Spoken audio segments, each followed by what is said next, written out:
mais uma aula gravada barra grupo de estudo, né, encontro em si. Nesse terceiro encontro a gente vai estar falando sobre... eu não vou falar agora do assunto em si, desculpa até eu ter antecipado um pouquinho, mas aqui tá a minha auto-apresentação, já apresentei 2 vezes, eu acho que não precisa repetir, né? Mas vamos lá, a gente vai falar sobre esses tópicos, que tá nessa parte quadrado, no retângulo preto na verdade, não é quadrado, desculpa. A gente vai falar sobre a introdução de Product Manager e também estratégia de produto Web3. Tá, partindo para a introdução de Product Manager, falando sobre o básico em si. Claro, se você for pegar algumas escolas e alguns autores, a gente vai ter algumas diversificações relacionadas a produto. Mas sempre esses 4 pilares, e tem mais alguns que está começando a se propagar e ventilar em alguns projetos, algumas startups, mas esses 4 são os pilares. Product Manager, gerente de produto, né, que vai gerenciar todo o produto em si, junto com o Project Manager, Scrum Master, PO, né, que é o Product Owner. Tem o Product Designer, que faz toda a questão de UX, layout, desenho protótipo. Tem o Product Analytics, desculpa, tá errado aqui, eu vou até corrigir depois. É Analytics, não Analytics. Na correria aqui eu acabei colocando Analytics, mas é Analytics. E o Product Marketing, que faz captação de leads, gerencia a questão da imagem, da marca, do produto em si, torna ele mais atraente para o departamento de vendas. E qual que são os roles, né, os cargos do Product Manager em si? A gente tem que entender que o Product Manager tem que basear tudo que ele faz em cima de uma estratégia, que essa estratégia vai ajudar na hora de ele executar, porque depois que ele executar esse MVP, esse protótipo, o ideal é que o usuário ele tenha uma compreensão sobre o uso e sobre os benefícios, o porquê que a gente está fazendo aquele produto em si, né? Ainda mais Web3, que o Web3 tem muitos dogmas, que seria mas eu não preciso disso, é muito difícil de mexer, eu já estou acostumado a mexer com Web 2, que é o mercado tradicional, e aí muitas das pessoas acabam não fazendo uso dos produtos Web 3. Então por isso que é legal ter a compreensão do usuário. E qual que seria o ciclo de produto, né? A vida do produto em si. Primeiro a gente tem que fazer o planejamento do produto em si, que seria o quê? Vamos montar um esboço de um protótipo, porque aqui quando a gente começa a montar o planejamento de produto, começa a clarear, a gente começa a ter uma tempestade de ideias, brainstorm, só que conforme a gente vai tendo um amadurecimento, a gente consegue esboçar alguns protótipos. E fazendo a pesquisa de concorrentes, aqui a gente vai entender qual que são os produtos semelhantes ao nosso ou que está muito longe que no futuro possa ser semelhante ao nosso. Ou talvez que nem seja um produto semelhante ou nem seja tão semelhante que possa virar um produto concorrente direto, mas pode ser concorrente indireto, que por exemplo você vai fazer uma aplicação de entretenimento. Então tudo que for entretenimento, não precisa ser só a aplicação Web3, mas tudo que for atrapalhar o seu usuário na tomada de decisão em usar a sua aplicação, isso tem que entrar nessa pesquisa que a gente está fazendo, de análise de concorrência, de mercado, entre outros.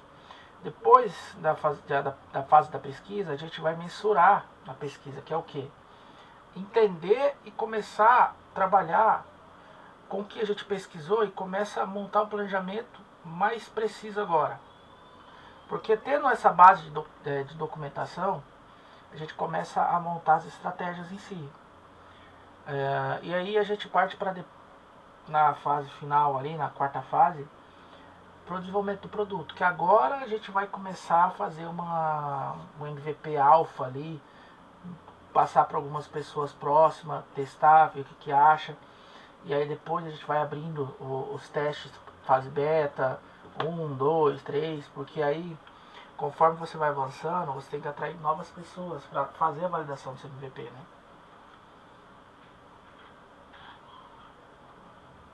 Agora a gente indo para a questão da estratégia de produto, a gente tem que identificar o nosso mercado e as oportunidades que tem atrelado nisso. Porque, por exemplo, a gente tem que entender as necessidades, fazendo a metodologia Product Discovery, que a gente vai descobrir quais são os problemas do nosso possível cliente e entender qual que poderia ser uma solução que no futuro ela vai se tornar um produto em si.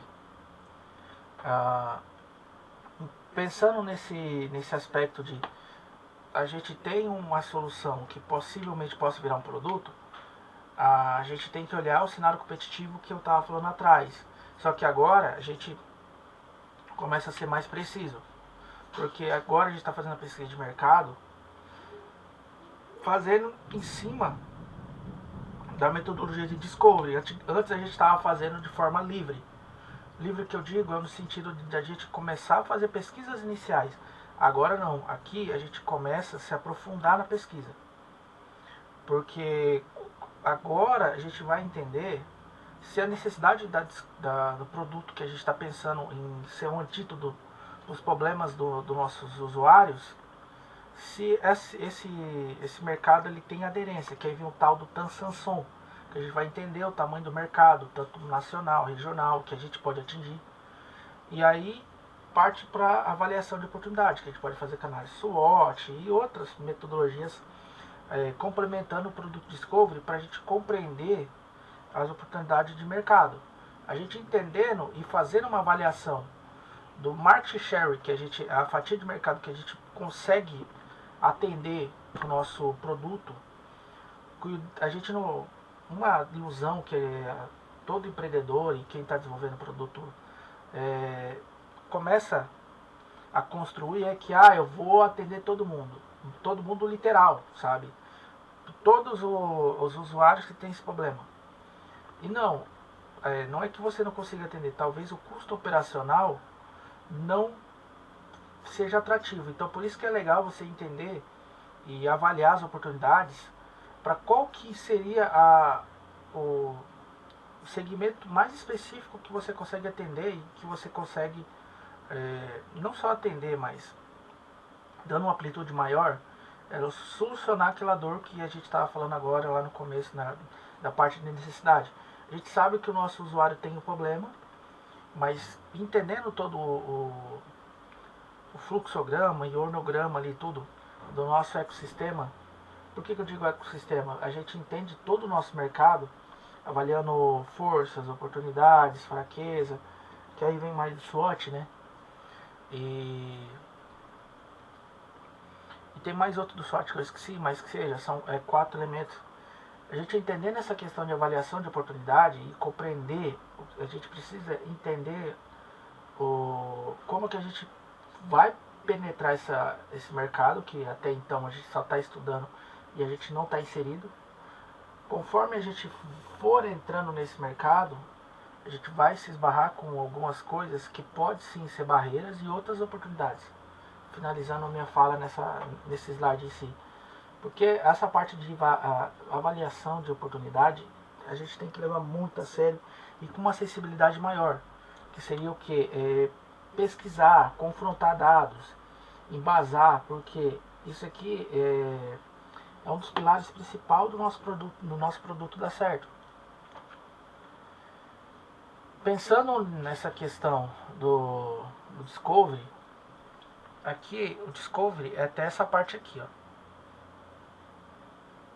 Então a gente tem descoberta do problema, definição do problema, solução, descoberta da solução, e a validação do conceito. Que aí a gente vai passar alguns testes para alguns usuários, ver e validar, falar, não, isso aqui realmente faz sentido o que vocês querem. Depois que a gente chegou nessa fase de validação, ali do conceito de validação, a gente vai para a parte de desenvolvimento, que aí vem a parte do produto designer e a parte dos devs, que é desenvolver o layout com o X e o Y ali, que é interface e a experiência do usuário, e também a parte de programação. Depois que a gente desenvolver essa parte de desenvolvimento, a gente vai para a parte de validação, que aí é programar os acessos, que aí conforme vai tendo o avanço dos MVPs, as pessoas vão validando através das melhorias. Por exemplo, o MVP Alpha, que é um bem fechadinho ali, inicial para algumas pessoas, ver se realmente faz sentido. Aí depois o beta a gente vai fazendo amplitude, porque essas validações aqui tem custo. Então, além do custo, tem a questão da equipe, tem várias barreiras que é bom a gente se programar nessa questão de validação. E aí tem o rollout, que é a parte de comercialização, que a gente vai avaliar a parte comercial do nosso produto, do nosso MVP em si. E depois que a gente fecha todo esse triplo diamante, né, que eles falam, porque no Design Thinking, que é uma metodologia bem famosa, é o duplo diamante. E aqui tem o triplo diamante, que vem essa parte de desenvolvimento, validação e rollout. Depois que a gente entendeu essa parte de produto discovery em si, agora a gente vai para a parte de analisar como que eu posso dizer? Análise competitiva dos produtos Web3. Pensando nisso, a gente pode usar essa matriz, se eu não me engano, ela é a matriz de Ansoft, desculpa pelo relâmpago, aqui está chovendo. Tem a parte de alto critério e a parte de baixo critério. E aqui a gente pode usar, colocando nossos concorrentes. E aí vocês podem sempre usar assim, de cima para baixo. E assim, vocês podem ir colocando as métricas para mostrar quem que é o seu principal concorrente, qual que é o seu menor concorrente, quem está mais próximo do que vocês estão fazendo, quem que não está tão próximo, mas no futuro pode se tornar próximo. Então, pensando nisso, você monta essa matriz que dá uma clareza dos seus principais concorrentes, tanto no curto prazo quanto no longo prazo. Agora a gente chega na parte do produto market fit, que é o que? É quando a gente validou o MVP, a gente conseguiu tornar o projeto que a gente está desenvolvendo em um produto. E esse produto gera uma empresa, que seria a startup em si. E agora sim, de fato, a gente começa a trabalhar porque a parte de escalar, de se tornar escalável. Eu sempre me atrapalho na pronúncia, peço desculpa por isso. E como a gente está tornando o nosso produto escalável e está gerando caixa e agora a gente está chegando no nível de maturidade maior, a gente pode pensar nesses 4 pilares, né? Validação da ideia, que isso vai ajudar a gente a documentar e entender os conceitos dos produtos e serviços, garantir demanda de mercado. Pesquisa de financiamento, que aqui é a parte que a gente já começa a conversar com investidores anjos, com alguns stakeholders, que são pessoas interessadas, tanto para trabalhar quanto para ser investidor do nosso projeto. Tem a parte também do desenvolvimento de produto.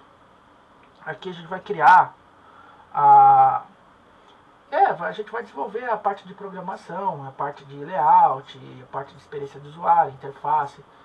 Aqui a gente vai começar a construir o nosso produto. Porque no foguetinho ali, que é o lançamento e dimensionamento, é quando o produto ele se torna escalável. E aí a gente começa a gerar monetização. E a gente tem que ter CNPJ, toda a estrutura de uma empresa, se não for uma DAO, e talvez até DAO, dependendo, tem DAOs que tem CNPJ em si, e aí a gente começa a gerar despesas.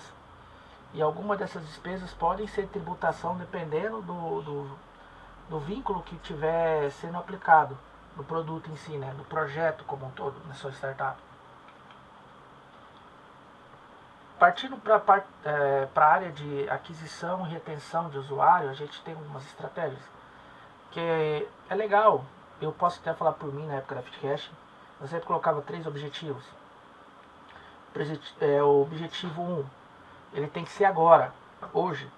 Objetivo 2, intermediário, que aí a gente está falando de médio a longo prazo.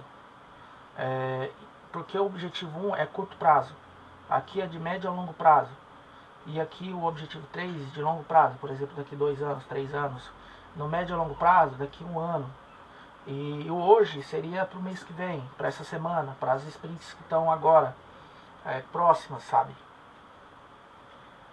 Depois que temos todo esse passo a passo que a gente tá debatendo e dialogando aqui sobre o produto, tem a parte de estratégia de preço. Quando a gente pensa numa aplicação, eu vou falar por mim até, porque eu já participei de algumas startups Web3, a gente tem que entender qual que é o custo para rodar aquele projeto, como que a gente vai fazer a venda, qual que é a margem de lucro que a gente vai ter com aquele produto. Também tem a questão de inovação, o tanto que ele é ágil, economiza dinheiro do usuário, economiza tempo, e qual que é o diferencial dos nossos concorrentes. O que vai fazer a pessoa querer usar o nosso produto em vez dos nossos concorrentes. Baseando nisso, a gente começa a trabalhar alguns números, pode ser para taxa. Vamos supor, eu desenvolvi um marketplace e eu vou cobrar 2% de cada transação, tanto de mintagem, de venda, de ROI. De ROI, que seria a pessoa que criou e ela vai ganhar, e eu também vou morder um pouquinho do ROI dele. Então, assim, tudo isso, claro, tem mais pilares que pode ser explorado, mas esses 4 são fundamentais para ajudar no desenvolvimento do nosso preço, né? E assim a gente finaliza o nosso terceiro encontro. Eu peço até desculpa porque teve o encontro, mas a gravação ela ficou sem imagem, ficou só o áudio. Então eu peço desculpa ao Walter, ao José, e teve mais outro rapaz que eu não lembro agora, foi outro rapaz. Peço desculpa por não ser a gravação do grupo mesmo, porque realmente houve esse imprevisto, e a gente que mexe com tecnologia, a gente sabe, pode acontecer esse imprevisto. Então a gente se vê no 5º encontro, até passar aqui para a gente finalizar, no 5º encontro, pessoal, que seria quinta-feira, às 20 horas de Brasília, tá, pessoal? Então, obrigado, peço desculpa pelo imprevisto que houve no vídeo e até mais, pessoal. Um abraço. Qualquer dúvida pode mandar no chat do Discord, no WhatsApp, ou pode mandar nas minhas redes sociais, que eu tenho algumas. Mas o ideal é vocês mandar dentro da comunidade Web3 Edu, para a gente sempre engajar e trazer mais novos conceitos e também mostrar que a gente está gostando do conteúdo em si, né? Engajando a comunidade. Então, até mais, pessoal.